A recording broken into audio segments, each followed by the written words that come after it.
Os leucócitos são os nossos glóbulos brancos, tá? Felipe, mas por que ele é o glóbulo branco, então? A hemácia vai ser o glóbulo vermelho, por quê? Por causa da presença, então, da hemoglobina. A hemoglobina é uma proteína de coloração avermelhada, então ela vai dar essa característica avermelhada. Quando a gente fala do leucócito, o leucócito é o nosso glóbulo vermelho, nosso glóbulo branco, perdão, por quê? Porque o leucócito, então, ele não vai ter hemoglobina, tá? Então, ele vai ter uma coloração esbranquiçada. Nosso leucócito, então, é a nossa célula sanguínea responsável pela defesa do nosso organismo. E como é que ele executa a defesa? Ele vai executar a defesa, então, através de fagocitose ou através de pinocitose, tá? Então, vai ser uma célula fagocitária, uma célula extremamente importante para o nosso sistema imunológico como um todo, tá? Então, a gente pode se perguntar, Felipe, se eu tenho pouco leucócito na corrente sanguínea, eu vou ter algum prejuízo? Vai. Por quê? Porque todo indivíduo que tem uma leucopenia, ou seja, uma queda no número de leucócitos na corrente sanguínea, significa então que ele tem um sistema imunológico deficitário, ou seja, significa que ele está imunossuprimido. Se ele tem uma imunossupressão, significa então que ele está mais exposto, mais predisposto não a entrar em contato, a adquirir uma doença, porque isso vai depender do contato. Mas uma vez que ele entra em contato com o patógeno, ele vai estar mais suscetível a desenvolver uma doença. Por quê? Porque a sua barreira, os seus mecanismos de defesa não são suficientes.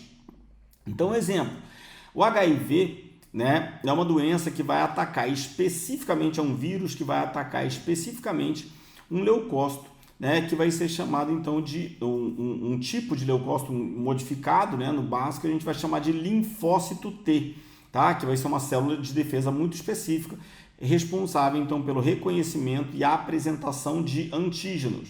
Então o que acontece? Como no HIV, né, eu vou ter na AIDS, eu vou ter então uma supressão, né, desse linfócito T, eu perco a minha capacidade de reconhecer patógenos, antígenos, e consequentemente de apresentar para os macrófagos então que vão fagocitá-los. Qual é a consequência disso? A consequência disso é que quando a gente entra em contato então, o indivíduo que tem HIV, quando ele entra em contato com o patógeno, ele vai se infestar e vai ter uma chance muito grande de desenvolver a doença. Então, ninguém morre de AIDS, a pessoa morre de pneumonia, normalmente de infecções respiratórias. Mas ele vai pegar essa infecção respiratória como uma gripe que vai virar uma pneumonia, que vai virar uma SARA e que vai levar ele a óbito. Mas por quê? Porque, na verdade, essa infecção ela não foi combatida lá no início, mas, na verdade, porque o sistema imune dele estava deficitário. Felipe, e se eu tiver uma quantidade muito grande de leucócitos, isso é bom ou ruim? Então, eu sempre falo o seguinte, o leucócito é a célula responsável pela defesa. Então, olha o exemplo que eu vou dar. Se eu tenho uma célula que é responsável pela defesa e eu tenho muita defesa, né, é a mesma coisa que eu falar para você o seguinte, olha, você está chegando na sua casa, de repente, na rua da sua casa é tudo muito escuro, né, e aí você todo dia tem medo de andar e chegar até em casa, do ponto de ônibus até a sua casa. Mas por que você tem medo? Porque você está mais exposto, né? Então você está numa situação de maior perigo. Isso é o exemplo, a analogia que eu faço com quem tem pouco leucócito. Então, a pessoa que está imunossuprimida, ela está mais exposta, ela está mais indefesa, ela está mais insegura. Agora, Felipe, então, e se eu tiver muito policiamento? Né? Então, desci do meu ônibus e quando eu estou chegando na minha casa, tem 4 viaturas da polícia dentro da minha casa ou na porta da minha casa. O que a gente imagina? A gente imagina que a pessoa já foi assaltada, então. Né? Então, a mesma analogia. Se eu tenho muito leucócito na corrente sanguínea, mesmo que o indivíduo esteja assintomático, significa que ele tem algum tipo de infecção e que o organismo está combatendo uma infecção. Então, muitas infecções são descobertas durante o hemograma, né, onde se faz a contagem de leucócito, e aí ele percebe, então, né, que ele está com uma leucocitose, e aí ele vai perceber, fala, poxa, mas por que o indivíduo tem muito leucócito? E aí você vai, então, começar a investigar. Pode ser uma infecção urinária, pode ser uma infecção de dente, ou pode ser qualquer outra doença, que a princípio está assintomática e que depois, então, ela passa a ser sintomática. Quando que a doença vai passar a ser sintomática? Quando o meu sistema de defesa não der mais conta do recado e então não tiver mais a capacidade de combater, né, esses patógenos. tá? Então, leucócitos são células de defesa do nosso organismo, também são produzidos na nossa medula óssea vermelha através do processo de hematopoiese. Beleza, igual a hemácia, né? Só que na hemácia eu tinha um processo específico que era a eritropoiese dentro da hematopoiese, tá? Então, beleza. Mas lá na hematopoiese, então, eu produzo também os nossos leucócitos, que são as nossas células de defesa. E para fechar aqui, a gente vai ter ainda outra célula sanguínea, que vai ser, então, as nossas plaquetas. Antes, vamos dar uma repassadinha rápida aqui num resumo de leucócitos e características.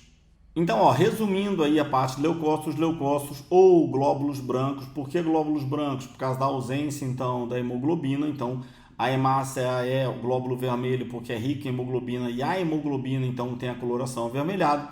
São células sanguíneas incolores e de formato esférico, ou seja, mais arredondado. E são responsáveis por defender o corpo contra invasores externos, ou seja, contra antígenos, contra patógenos. São formados na medula óssea e nos tecidos linfóides também, tá? E a gente tem aí os linfonodos, o baço, vários tecidos linfóides e permanecem na corrente sanguínea até serem direcionados para os tecidos. Quando que eles vão ser direcionados? Quando o tecido está sofrendo um ataque ou quando tem um processo de defesa, como numa entorse, num trauma ou num processo de infecção. Então, vai ser onde elas vão desempenhar suas funções. Considerando, então, os aspectos morfológicos e fisiológicos, os leucócitos formam um grupo mais heterogêneo de células do sangue e são classificadas em granulócitos e agranulócitos.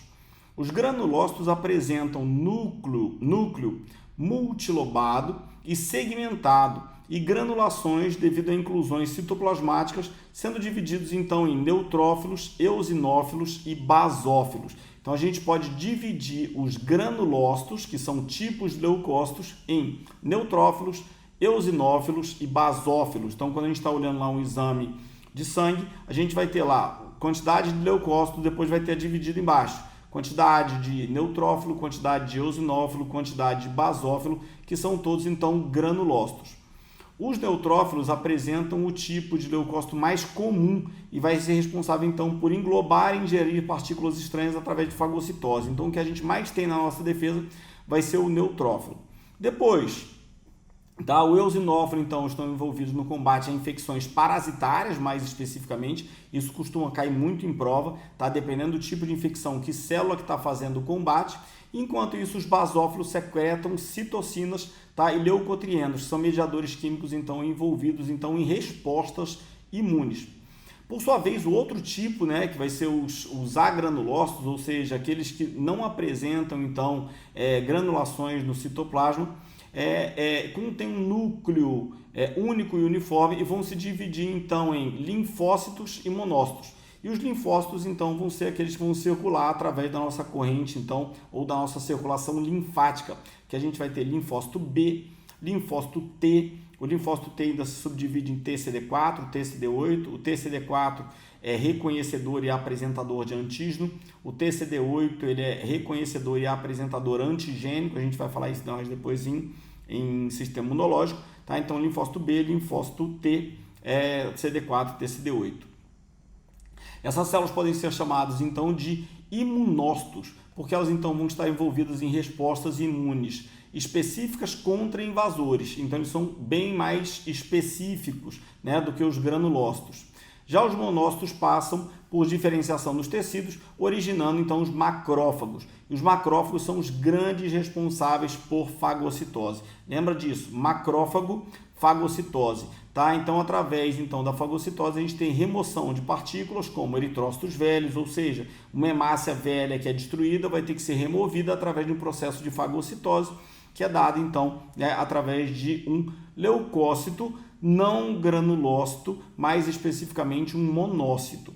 Tá? E depois então eles vão retirar isso aí dos tecidos e é como se eles fizessem uma limpeza então dentro do nosso sistema. E assim se dá então a função dos leucócitos dentro da nossa corrente sanguínea.